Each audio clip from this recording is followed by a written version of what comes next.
Right, today is September 1st, 2018. Property 1790 Aspen Drive. Tenants lease ends yesterday. So today everything should be gone and everything should be empty up in the property, which is not the case. I kind of expected due to how much I know her. But anyway, I'm just documenting the status of the house. So in the future, if I have to deduct some of the money from the deposit, I have a legitimate reasons to do so. All right, so this is the laundry area. It's okay. I mean, I expect a lot of trash on the floor. That's no problem. I offered to help her to throw those away. I can do that. So that's one of the things, when you do your rental property in the low end area such as this, you got a pretty good cash flow, but yeah, but it comes with headache. Most of the tenants are really not accountable, are really not as responsible as the people that in the higher end area that you deal with. And yeah, there's also always a trade-off, right? So higher cash flow, bigger headache. I mean, I expected to see this, and now I have to deal with it. It's not a whole lot of money. It's just a lot of work on my end. I'm a pretty do it myself guy, so I will basically just back up. I'm just gonna use those heavy duty trash bag and throw those away if she does not come back and get those. Anyway, so this is the laundry room looks like. Okay, nothing in the corner, good. And the finish area, actually I already helped her move a lot of her stuff upstairs, but I still need to clean up the floor. I'm just gonna do a basic sweep and probably followed by Swiffer or mopping a little bit. This is a finished room. No, not finished room, it does not have a floor, but this is what it was before she moved in, so it's okay the way it is right now. And for this one, I'm just gonna do a basic sweep. I'll maybe vacuum, maybe not, but it's not too much of a difference from when she moved in the house. And again, the finished area, some of the trash already helped her transfer upstairs. And according to her, she's unloading her stuff at her new place. She will come back and get her other stuff, and she's promised to clean up. And I also say I can help her because I know she does not have the resource. She's not capable enough to do everything herself. I mean, all of this should have been done yesterday. Yesterday was the last day of her lease, right? But again, so this is what's still going on in the house. All right, trash. I mean, some of the stuff she says she will keep, but just a lot. I don't even know what to do with those. If it's up to me, I will just pack them and throw away. I cannot. She said she's coming back. Some of them are not trash. All right, whatever. All right, refrigerator, wonderful. A lot of food left over. Okay, not a big deal. In the end, I'm just gonna throw away. All right. Living room. Okay, some of the stuff. Yeah, she has to come back and grab those for sure. And there's a lot of scratching on the floor. Remember, those floors were finished like 2 years ago, and it's definitely a lot of wear and tear for only been here for 2 years.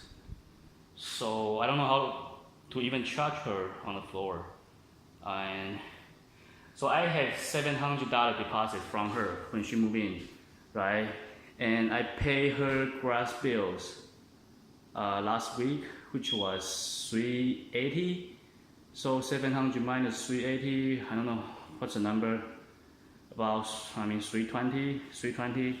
And if she doesn't get all the stuff empty, if she has any trash, obviously I need to charge her. I have a hauler. Somebody basically has a truck. Now he can help me get rid of a lot of the stuff that I cannot do with my car. And I probably pay $150 to the guy. So anything I pay, I will have to bill her, all right, or deduct from the remaining of the deposit, all right, and that's what she put outside. Pretty crappy, worn out couch. Nobody would definitely want it. So all that have to go to garbage or at least store at the garage. Otherwise, I'll get penalized when the city inspection or when the police comes around the area. All right. So yeah, if she doesn't get that removed, I would personally have to pay somebody else to do it, and that's gonna be coming from her deposit. Oh, by the way, and the grass is pretty damn high. Yeah, the grass needs to be cut. Okay. And more trash. The ruin of where her son used to live. And I see there's something going on the ceiling, something going on the wall. Not sure how it gets there. Everything was freshly painted 2 years ago. Again, I expect to see some of those, so a little bit prepared mentally already. You know, the cash flow has been pretty good 2 years, but the turnover is headache. So probably will not do Section 8 anymore.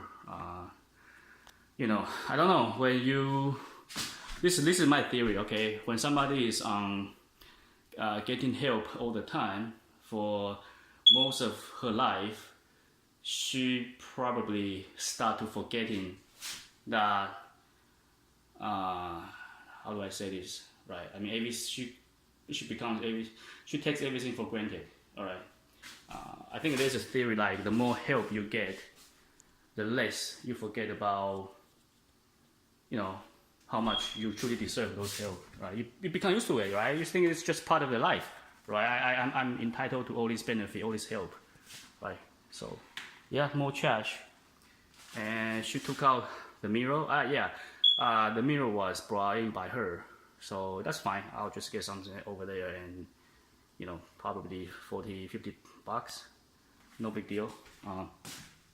Yeah, again, the floor, this is not too bad. The reason is she has her gigantic king size bed cover the entirety of the floor, so of course that's kind of serve as a protection against any scratch. So again, more trash,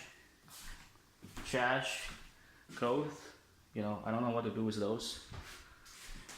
Here. The bathroom is looking okay. I can clean up myself. Not a big deal. Again, supposedly, when you move out, right, like on the day when your lease ends, everything need to be cleaned up, empty out, right?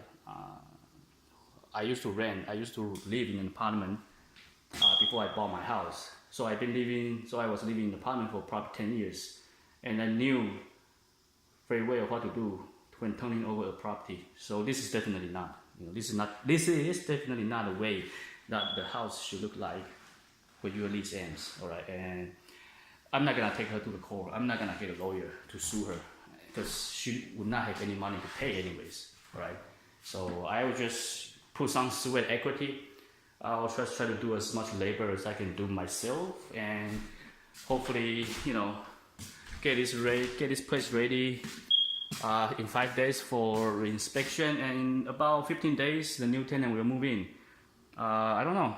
It doesn't really look that scary to me. It's just a lot of trash to go outside the door, a lot of touch-up paint I need to do, which I had the original paint that I use when I have this house painted, so I can do the touch-up. I don't know what that will look like after 2 years. Hopefully it will match pretty good, I hope. Yeah, I definitely, you know, one thing I will have to let her know is the scratch on the floor. You know, I spent about $1,500 for somebody to come and refinish the floor. So not sure. I mean, I know, you know, I can probably put an original stain to cover up. So basically put the back, you know, to deepen the stain on the scratch and see if that could blend in. It may work. I have to try. Yeah. So then the garage, I'm a little bit afraid to even open the garage. But you know what? A lot of those things I kind of prepare mentally. All right, let's take a look. Okay, again, more trash, more trash. Shit, man, that's a lot of trash. So if she gonna leave me all this, there's no way I can get all of those things plus what's inside to my Corolla. I would definitely need to hire somebody who has a truck. So that's out of question. All right. Okay. That's it. I think she's coming back.